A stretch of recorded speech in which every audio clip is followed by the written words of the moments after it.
you have about 2 minutes. Could you show me something, or you're uptight? Show you what? Could you show me how to play Cinnamon Girl? Oh, sure. It's just D-mono tuning. You know what D-mono tuning? Yeah. Here. What kind of a guitar you got? That's a real. It's kind of weird here in the park, but we'll do it. It's a real old Gibson. Oh, really? Oh, wow.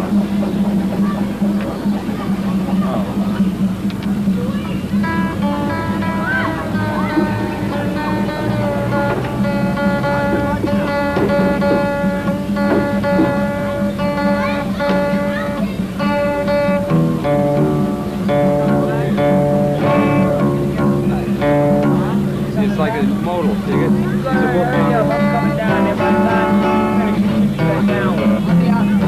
See? Just play all the chords in that modal. Then you'll find them if you're playing that way. The chord, they're all different, you know. Just play in the modal and you'll find them. Wow, out of sight.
Good day, Seeking a Thread. I'm checking in with you with my standard vinyl absorption, jumping around from genre to genre. No jazz in this one really, because I put it all in the other vinyl absorption. Although, it's influenced on some of these things. Hope everything's well and swell with you out there. WFMU 2024 is coming November 1st. We have secured location rental, that is. Talk more about that later, but just throwing it out there once again, everyone. November 1st, 2nd, New York City. Friday and Saturday this year, not Saturday, Sunday. In Manhattan, Metropolitan Pavilion, 18th Street. See you then. Hope to see you there, or before, or after, or what have you. Material Objects is, well, we're working on our songs. They're just about all done. Recording session booked for Chicago, October 6th. We had to change the date based on shuffling that had to happen due to the sad news of Steve Aouni passing away. But we were August, now we're October, and then we've also booked 3 days at the local studio here, Sunwood Studios, where we'll do mixing and some overdubs, basic tracking in Chicago, electrical audio, early October. Those are my updates for the moment. Staying busy with kids' birthdays and life. Let's get into the first record, which is John Lurie and the John Lurie Orchestra, The Invention of Animals. This is a sort of continuation of the Lounge Lizards, but ironically, it's only a trio, and he calls it the John Lurie Orchestra. This is a 2014. It's basically a compilation. They had one album before this, which was CD only. That record never came out in 12-inch format. This one is a trio, like I said. Former Lounge Lizards, Billy Maria percussion, Grant Calvin drums, and of course Lurie doing saxophone, and mainly saxophone, right? Yeah. This takes some of the music recorded live from the Fishing with John show, as well as other sort of live and unheard music. So it is technically an album, but it's sort of a bit of a hodgepodge, but it plays beautifully. It's a beautiful album. All live recordings. They described it as field recordings from a lost civilization. I think that does do it well. If you don't know the Fishing with John show, and you don't know John Lurie, well, you should, but check out the Fishing with John show and Painting with John. This music is featured on both of those. Yeah, and then I guess 2 of the songs on here are live and unreleased, as well as the 19-minute title track, The Invention of Animals. This is on the Amulet label, out of print. This is not, unfortunately, cheap right now. Don't know if we'll see it come up as a reissue or some sort of rejiggering, but good old Academy Records in New York. Really good price, and came home with me. Just 6 tracks and then the sidelong B-side. This is a beautiful album. I absolutely love it. Here again, the personnel. It's just a trio. And of course, the painting and the cover is all John Lurie. He makes his living now as a painter. I would love one of his paintings. I love it. It's all watercolor, a lot of it. Really nice. These are all from the early 90s, by the way, these recordings. It's kind of when this group was happening, and then the Fishing with John came out in the mid to late 90s. So anyway, there it is, John Lurie National Orchestra.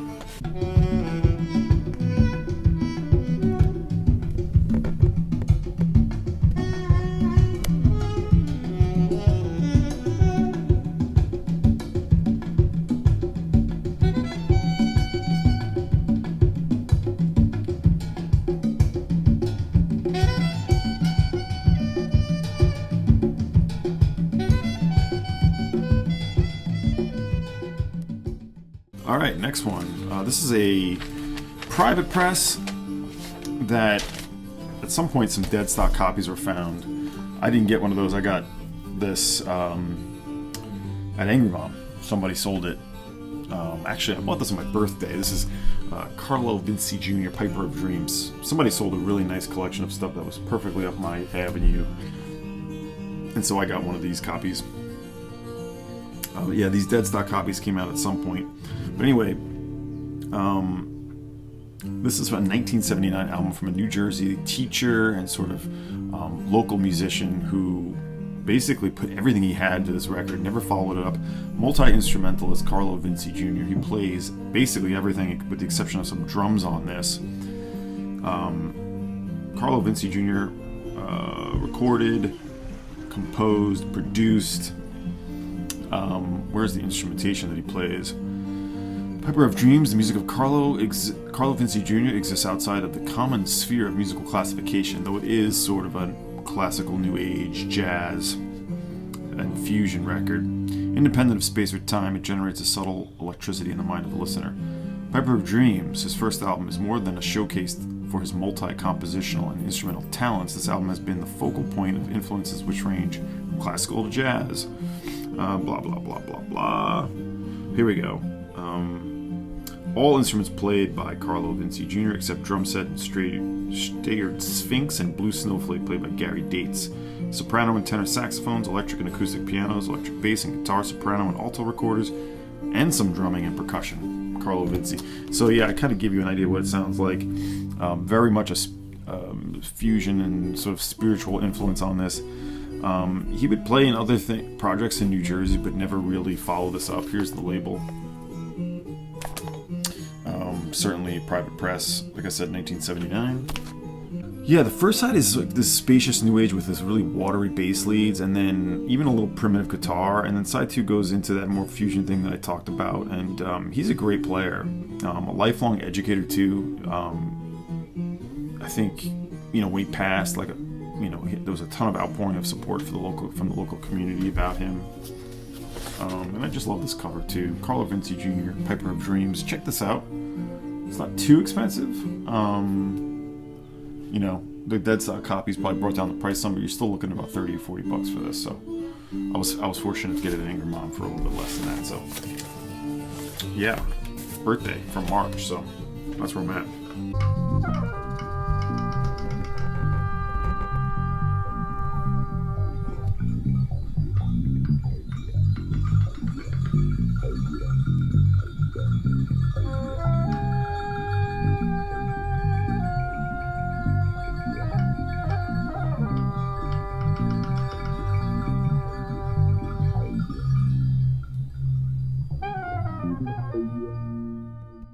Alright, next up, the record we're listening to, Suni McGrath, one of the lesser known primitive guitar players, as you can hear. He's playing a lot of 12-string on this, and he's doing a lot of Middle Eastern and sort of some Turkish influence on this record. He's definitely not Fahey. Fahey has his own distinctive style, but 3 records on Adelphi, all around $20 records, if not a little less, maybe a little more. These have never been reissued on CD or LP. This is the first album, Cornflower Suite. As I said, there's 3 all on the Adelphi label, sort of a lesser-known label, but you do see it. From 1969. Influenced by Slavic traditions, as I said. Fahey, of course, is mentioned. Hindustanis. And a little bit of experimental in here. He's never really been known for much else, but just these 3 albums. He's got contributions from Raymond Biasi on bass drum, traps, and tablas. The tablas are mainly on the second and the last part of the album, side 2. But he's playing all 6 and 12-string acoustic. Suni McGrath, nice cover. And there he is. Or it must be the other guy, actually. But what else can I tell you? Yeah, didn't really collaborate or do much else in these records. But this is a little bit more in line with Bastro, I'd say, than Fahey. But still, Fahey's mentioned right in the back here, so it's certainly not out of his realm. I've not heard the other 2 albums, so we'll see. If I come across those, I'd probably be interested. But for now, I'm going to live with Cornflower Suite, and that's what we've been listening to. Recorded where? I think this is actually a local album, really. Adelphi Records is in Maryland, but I thought this album was local to this area. Anyway, Suni McGrath, one of the lesser-known primitive guitarists. Speaking of that, here's a modern-day primitive guitarist who I think you should all check out. This is a fantastic record, beautiful, well-played, in the style, as I mentioned, and it lives up to it and goes in its own sort of way. I've showed some video of him playing at Angry Mom, and he played with Mike Gangloff of Pelt, Black Twig Pickers, other projects. This is Liam Grant's first album. Liam Grant is a newcomer, certainly young. Mike Gangloff has been around many years. He was, of course, with Jack Rose and Pelt, but Gangloff is on this record doing some shruti box, singing bowls, jaw harp, and bowed banjo. You can hear that they bring in a little bit of experimentals and flavors, some Eastern sounds, which is always nice in this type of thing. This is a split release on the Carbon and Feeding Tube label. He's worked with Glenn Jones, one of my personal favorites, and he's out of the Boston area. Nice guy, met him when he played at Angry Mom, was super, just a nice dude and a good player, and it was great to see him up close. Not many people came to that show, but it was awesome, so good. It was Gangloff and Liam Grant, plus we had a local group play, the New Kind of Water, who added, you saw it maybe in my last video, they added some droning aspects to this, and that is part of what he does here, is droning. Like this old tip-on sleeve, you can still get these. It's called Amoskeag. should be able to find this pretty easily. Yeah, he brings it all together. Ragas, avant-garde, folk music, and just pastoral playing. What do we got here? A little insert action. Yeah. I know I'm a sucker for this music, but he's worth checking out. Liam Grant. Split release on the Feeding Tube and Carbon Records label. And a gorgeous cover.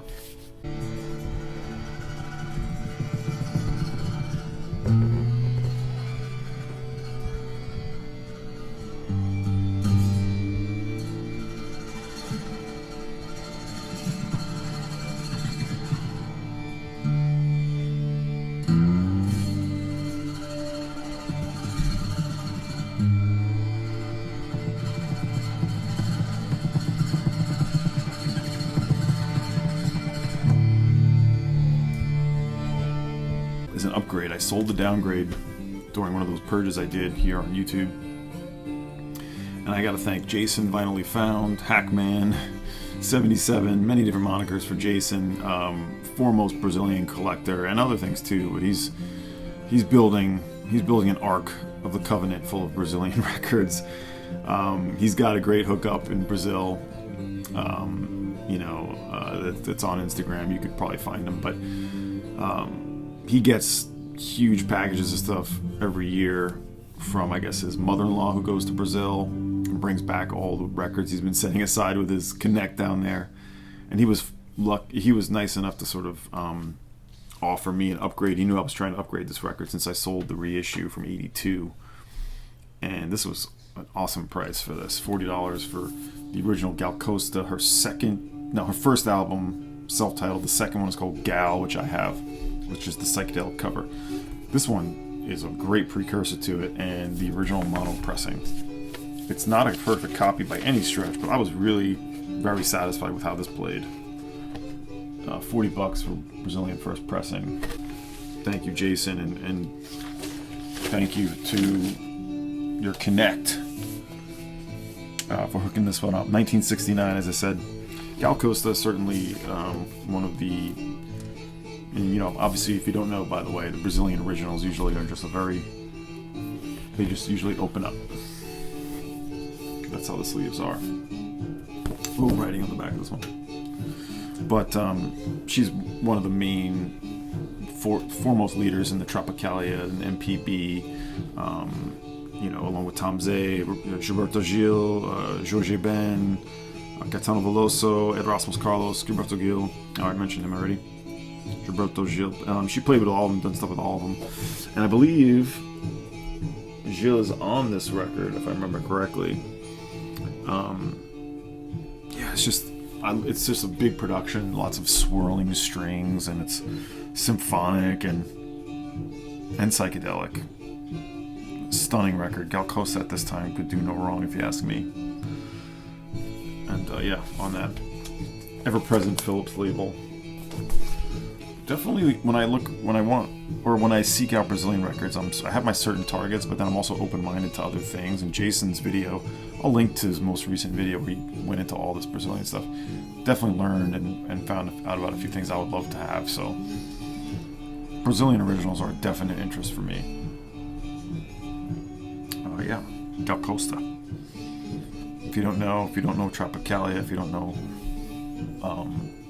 MPB and orchestrated, rich music that's also very rebellious. They were really going against local sort of they were rebels essentially, and a lot of times exiled in some cases. I don't believe she was, but some of her peers were. So certainly worth noting when you think about this music. When you think it might sound more radio friendly or listener friendly, it's actually cutting edge in many ways. So wonderful album. All right, next, here's an African heavyweight to me that I wanted since I heard the CD back in 2005. I still have the CD of this record. It is, and I would love to track down more of his African records before he sort of got popular in the US. I'm talking about King Sunny Ade, and this is the one I've been wanting. just focused on it, focused on trying to get the good copy, and I did a U.S. copy, and pretty good African shape. This is a VG plus African Syncro system movement. This really, I highly recommend this if you don't know it. It's on the original African label, African Sounds, great label there, label design, and it brings together the juju, which is of course what he was known for. He's a guitar player. He brings together dub, even a little bit of psychedelia. Lots of great wah-wah guitar in it, like the talking drum is happening, pedal steel even. But it is there's a dub, certainly dub influence to this. I'm going to put it on in a second, actually. He was actually quite big and got quite well known here in the U.S. This doesn't exist as a U.S. pressing. It's probably been compiled elsewhere, but he did redo this record, or he made a record that was released in the U.S. called Syncro System, but the music's all different. I don't even know if it's the same track list, but you'll see this is volume 12. There's many different volumes of different, whether it's King Sunny Ade or different people on this label. African, African Sound. This is from 1974. All Nigerian pressings, the original, as this is.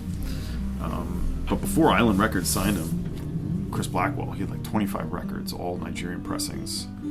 And they're attainable, but the condition is always with these kinds of things. But yeah, he would get huge in the 80s with Grammy nominations. But I really am interested in this earlier period, and I'm going to play this, King Sunny Ade and his African beats. This is just startling and rhythmic and really beautiful, really puts you in a trance. So I'm going to play this in a second here. Let's just put it on right now. We've heard the Suni McGrath, and let's hear some King Sunny Ade. Alright, there it is. Syncro System. Here's an electronic record. The Elektroids. Now this one goes way back to one of the Michael 45 streams with Thomas and Stunty played this. Now they were going really into the electronic music. This goes back a ways now. This is even when I think Dave was still being included on those streams. Dave, of course, Michael's buddy and dealer friend in England, is still in a kind of coma. He had a stroke, and I think it's a coma, or he's in bad shape, but trying to recover. Wishing him well, of course. This is a 1995 record that obviously you can see is a Kraftwerk tribute. It's members of Drexciya out of where are they from? Well, they're English anyway. This is a Warp release, never been, or I think it did get reissued, but not here. I thought this was going to be super expensive, and it wasn't, so I took it home for like $40, $40 or $50, but in the US. Really nice, double LP, 1995 Warp Records. It's kind of a minimal synth record in a way, but certainly more, I guess you might say techno. Electro comes to mind, danceable yet just weird rhythmic kind of things.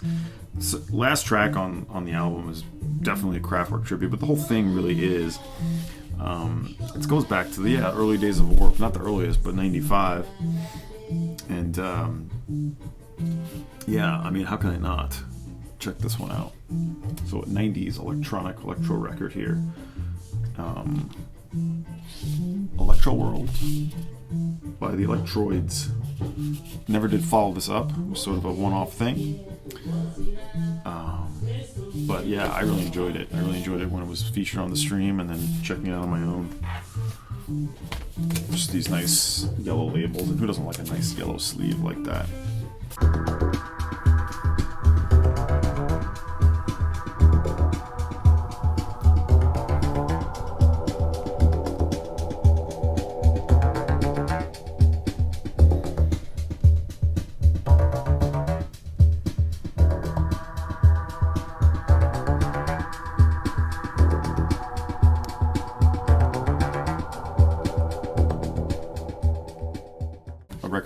Bunch of you talked about a year or two ago. I finally got this at the end of last year. Japanese Cassette. Tom Recchion, who was a Warner Brothers staffer who worked on designs for many different album sleeves going back to the 70s. Recchion started making these cassettes, and this is a compilation.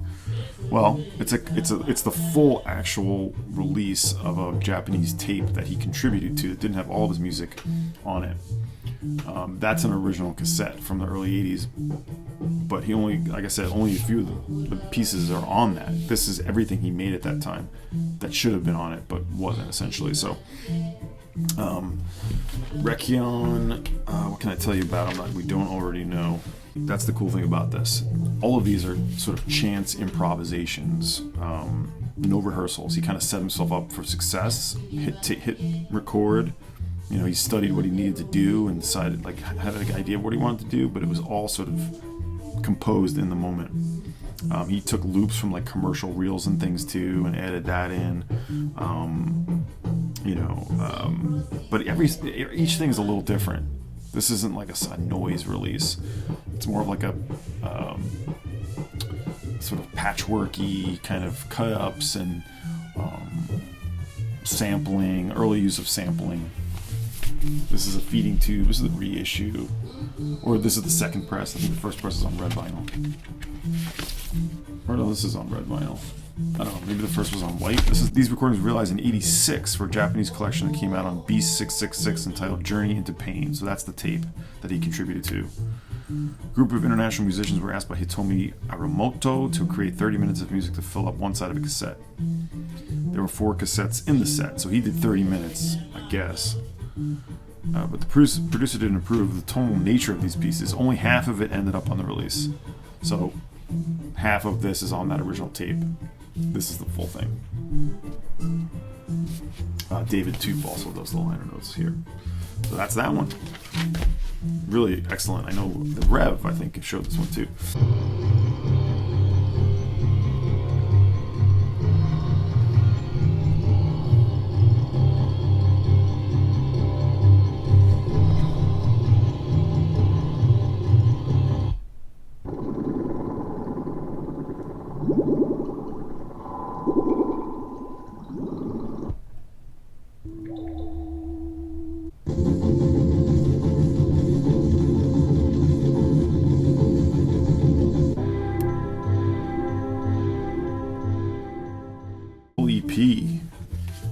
Dwarfs, the 3 EPs, an album, but divided into 3 parts, but all released obviously at the same package. It's from 1994.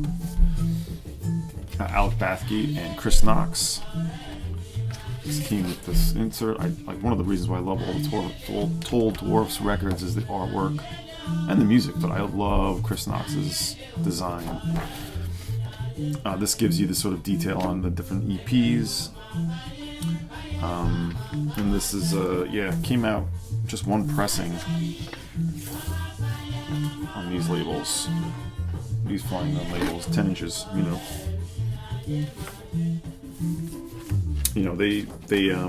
like that on this you get like the liner notes or the lyrics on each, and there's one part, here's great, love how the layout, and there's one part where they talk about, I forgot to look into this, about soliciting their fans to give them rhythms and pieces that they can use on their next album.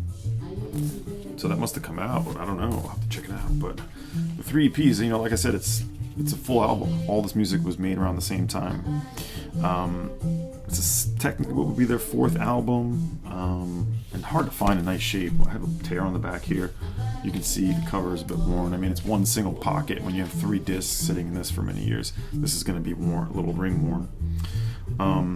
This band was such an influence from the lo-fi movement to indie to even like things like Ween. These guys are like the original Ween, if you ask me, and I like Ween. R. Stevie Moore certainly comes from that sort of tradition too, but so the different EPs are called A Question of Medical Ethics, Up the Down Staircase, and Sam's Spaniel, all compiled here on the Flying Nun label. This is technically a UK pressing anyway, but here it is, 3 EPs.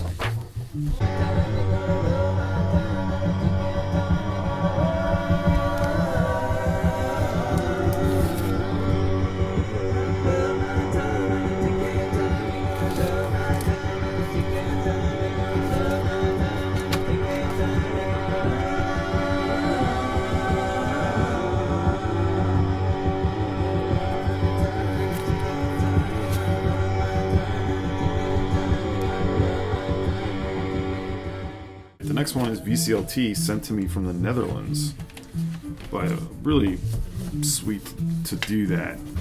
He reached out to me. His name is Erwin, and I thought he wanted to sell it to me, which I was not against because I was looking for this album. But he actually was just like, I just want to send it to you, and he did. This is Bastro, Guapo Diablo, or Diablo Guapo, on Homestead, but this is the European pressing. From what? Let's see. I think it's like 87, 88, 1989. Produced by Brian Paulson, who would later do Spiderland. If you like Big Black Jesus Lizard, you definitely love this band. This is essentially what would become Tortoise and Gastro del Sol. Bundy K. Brown was in this band. David Grubbs was in this band. And John McIntyre. Clark Johnson as well, who was in Squirrel Bait also. So this is really like the Chicago, one of the key bands that led to a lot of the Chicago sort of key classic bands. Yeah, it's that late 80s sort of Albini-esque throbbing noise rock that was what you get. And it sounds ripe and ready, I'll tell you that much. Great condition. Like I said, it was on the Homestead label. Super nice of Erwin to send this to me. Shout out to Erwin. Diablo Guapo. I think it's noise rock of the highest order. They all, of course, would go to do other things. Bundy K. Brown did directions in music. He was on the early Tortoise. He would be part of Gastro del Sol for a minute. But I guess there's, a Phil Oakes cover on this, which is interesting. I wrote that down. And if you don't know, this is a Louisville band, by the way.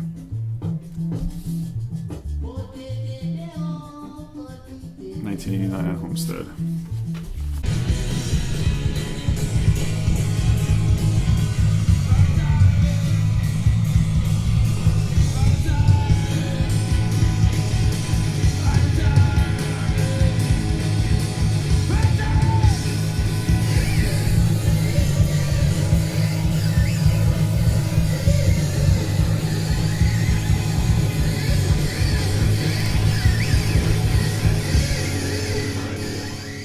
We're gonna have is a Krautrock record or a German record, but it's a German experimental record, not really a Krautrock record. And it comes from a band called Limbus. They were Limbus 3, but they made this album for Limbus 4. Look at the way that cover confuses the mind. Confuses the mind and the camera. So this is a straight up free improv, out there, experimental sort of document, we'll say, Mandalas. And it came out in, 1970? It's essentially, the way I see it, like the Taj Mahal Travelers of Germany, if you know what I'm saying. The Taj Mahal Travelers was the Japanese noise and improv group. Very tough to track those records down. I have reissues of those, but this is kind of if you know those records and you know what they're doing, that's the analog for this. Pretty not too expensive. This I got in the US for a super reasonable price, but it won't set you back like some of the other Krautrock will. The Limbus 3, their earlier record is Limbus 3, that's super rare. Drone, experimental, that was kind of the tradition a lot of the time then. Almost like a broken jazz feeling to it. I love this kind of stuff. I mean, it's certainly not for the everyday, but freeform records of the time really interest me. So,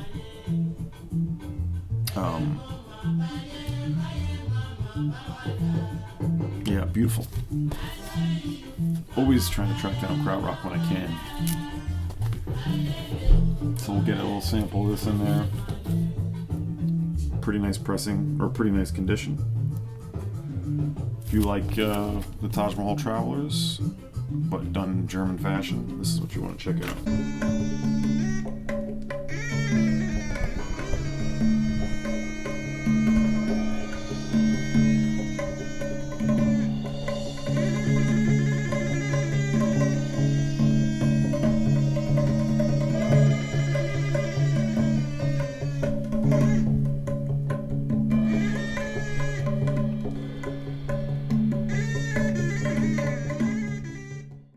that's where I'll end it.